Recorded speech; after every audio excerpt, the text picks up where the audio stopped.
Many pharmacy owners, of course, the challenge as an owner is trying to pull yourself out of the working in the business instead of working on.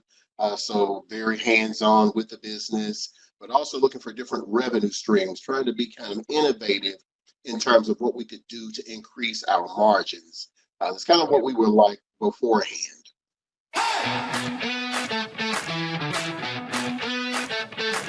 I heard anything about DiversifyRx, I was at another conference, and this had to have been maybe 2020, 21, and Diversify was having a social event that evening, and one of the pharmacists that was at the conference with me mentioned it, and so I had never heard of DiversifyRx, but everybody spoke highly of it. Many of the conference attendees were also signed up to attend DiversifyRx at the same time. It was in Orlando. So I made it my business then to get affiliated with this to see what this was about. As it were, that company, that conference company went out of business. Don't want to say their names, but I'm sure we all know who they were. I saw that DiversifyRx's conference would be a good next step to attending something else that could help me improve as a pharmacy owner. So it came from another pharmacist who just said, "Hey, we're getting ready to go to drinks, and the DiversifyRx is having something."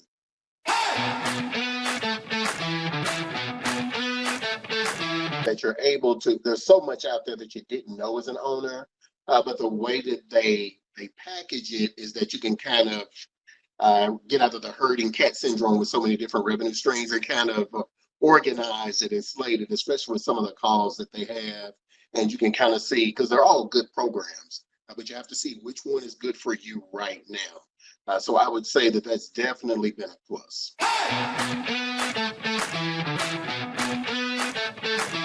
Or just because there are unwritten benefits, just because of things that you've learned.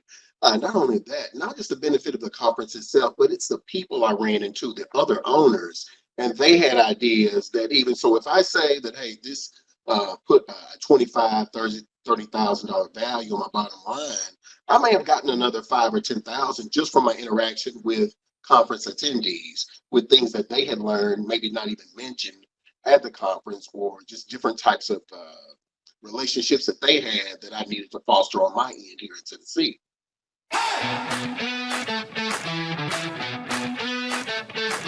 And I joined, and I got my benefit from it. Sometimes I'm too busy to even get all of it, but you still need to stay connected, because again, the network is serious, the information is serious, and just those relationships are going to last well beyond the conference.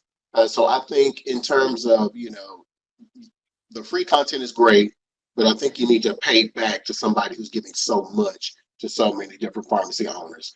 I felt like we were cheating her, with the amount of value that we got at the conference. I had not seen anything like this. So let me tell you how valuable her conference was. This is the first time that I attended a conference and I did not abuse the coffee and fight sleep.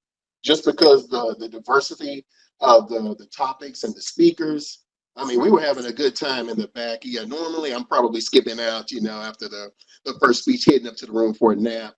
But just because of the diversity of revenue streams and the interesting types of speakers, and just some of everything, and even the characters that were there as pharmacy owners, me included, that you wanted to stick around for everything.